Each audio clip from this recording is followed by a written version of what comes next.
Joining me to discuss this further is Bashar EL-Halabi. He's based in Istanbul, and hopefully he'll help us understand how the relations between the two countries lie. Sir, thank you for joining us, and good to see you. How are things? I hope you're keeping well. So, Thank you, sir. Turkish President Erdogan and the Saudi king have had a chat. What are they? Are they trying to build bridges? Is there a problem between the two countries? What do you think they talked about on the phone? Well, to start with, there definitely is a problem between both countries, and this problem dates back to even before the murder of the Saudi dissident in the Saudi consulate here in Istanbul.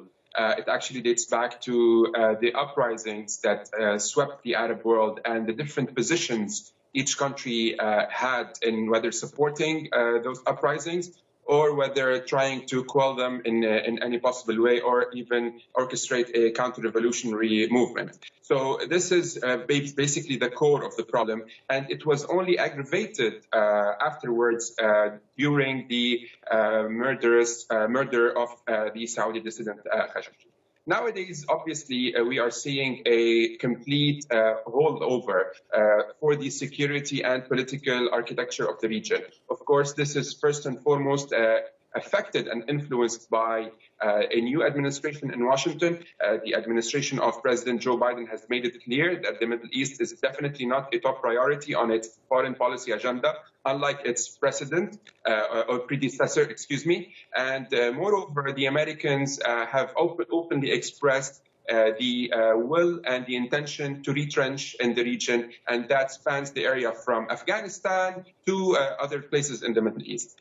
And coupled with that is a human rights-based agenda that the administration in Washington is trying to push the envelope on, and this is targeting almost U.S. allies and foes in the region to a certain extent equally.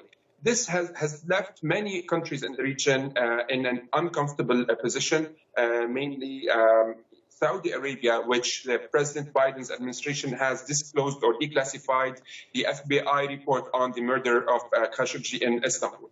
On the other side, countries of the region, mainly Turkey and Riyadh and Saudi Arabia, understand the need to actually come together or come to a certain understanding given the Vienna nuclear talks that are undergoing right now between the United States from one side and Iran from the other. Of course, these are indirect talks, but the reach of any kind of agreement in regards to a revival of the JCPOA will definitely influence the region on several fronts. First of all, it will empower Iran. It will normalize Tehran again with the world. It will allow Tehran to sell again its oil on the market and to re-engage in international trade and everything. So this will boost the Iranian regime and will reinvigorate it because it is definitely facing a financial crisis as a result of Trump's maximum pressure policy.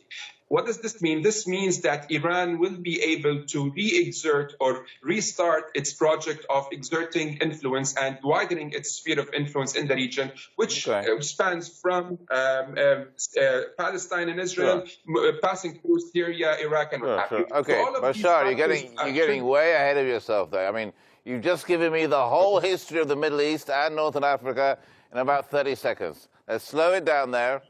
Okay. I know. I love talking to you about this. I mean, obviously, a very knowledgeable person, and it's really, really interesting. I'm mesmerized. But let's focus a little bit on the Turkey and Saudi agreement. I mean, they have historic. I mean, before they were really moving forward with trade and everything was working fine. Yes, Saudi Arabia took a liberty of killing somebody on Turkish soil at the end of the day. Okay, albeit in the Saudi Arabian consulate. But this is a huge liberty, and this is, people need to not just apologize, but need to account for this. But more so, I mean, we're talking about trade now, we're talking in the region. Yes, Iran will play a big role in this. We'll talk about that, you and I'm sure one day soon. But how are things going to move forward, do you think, with Turkey and Saudi? Let's just focus on that for right now. So what we're seeing right now is basically some sort of a tango between both countries.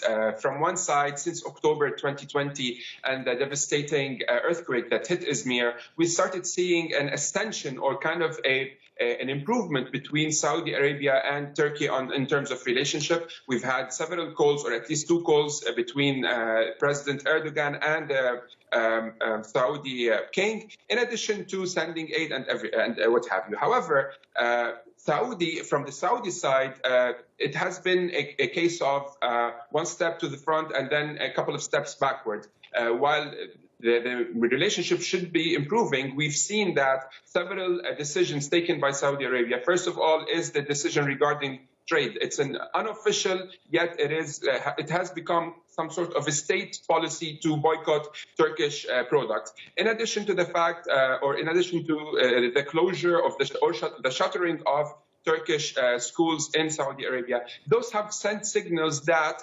the Saudis are not completely ready to normalize ties again with Turkey, although Turkey has expressed its will.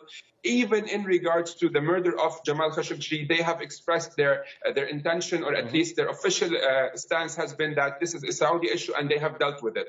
So right now, why isn't Saudi Arabia meeting Turkey halfway? Saudi Arabia is, first of all, trying to reorient in the region. It is establishing ties with Greece, and we know that Saudi Arabia, under the current crown prince and the de facto ruler, has intentions to probably establish ties with Israel at some point.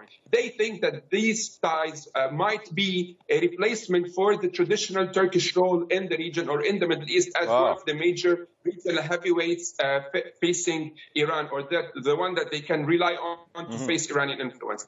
If this doesn't work out, if the JCPOA is revived between the Iranians and the Americans, we expect to see the Saudis trying to speed up the process, or trying at least to act on a more positive note in order to meet Turkey halfway, because it will become an essential policy for Saudi to partner with Turkey in a way to fend off the reinvigorated Iranian regime in the region. Have you seen my notes, Bashar? You look like you're reading like all my questions.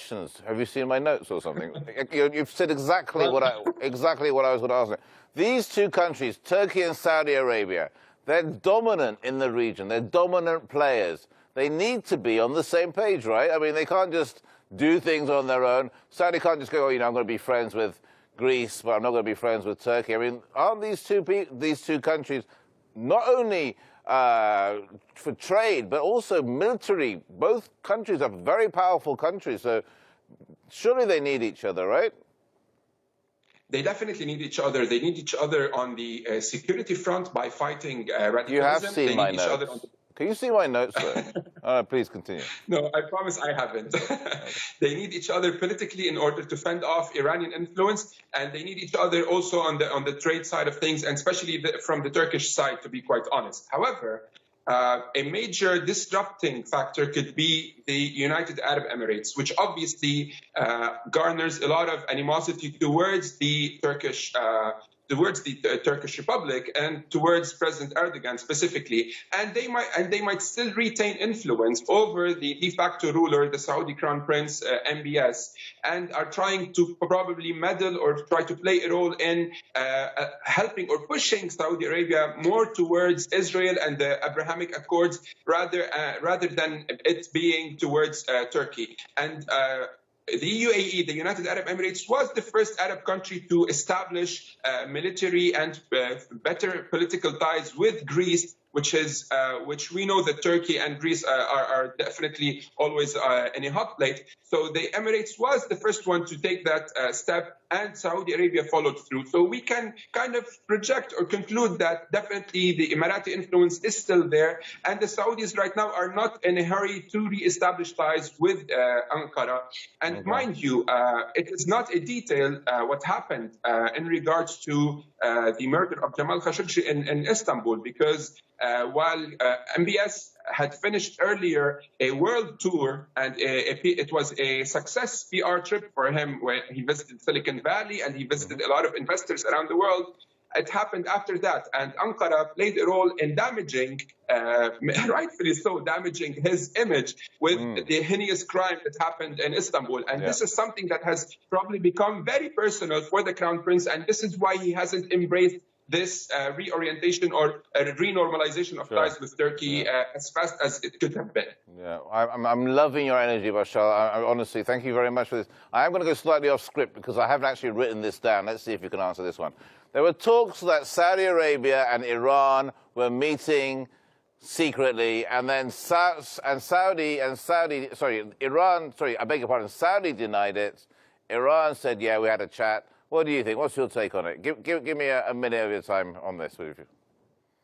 Well, sir, only half an hour ago, the Iraqi president confirmed that meetings were held actually in Baghdad between the Saudis from one side and the Iranians from the other. And he emphasized that several meetings took place and not a single meeting. So the Saudis cannot deny this anymore. However, personally, I don't think these meetings are meant to reach a certain breakthrough in relations between Iran and Saudi Arabia. I think that those meetings are intended to curry favor with the Biden administration because both countries want to show President Biden that they are engaging in dialogue, they are engaging in diplomacy as an avenue to resolve their problems and conflicts rather than the hot-headedness that they were obviously dealing with in the previous 4 years under President Trump. So I doubt that there will be a breakthrough. I doubt that they will be able to resolve their conflicts, the several conflicting points around the region and the Arab Gulf.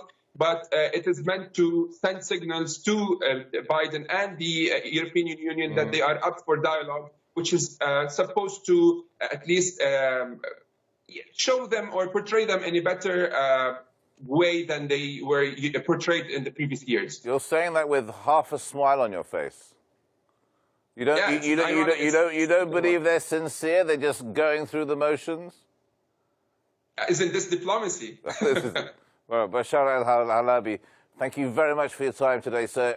True insight into what's going on in the Middle East. We really appreciate it. Hope to see you again on A News soon, sir. Thank you very much. Thank you. Thank you.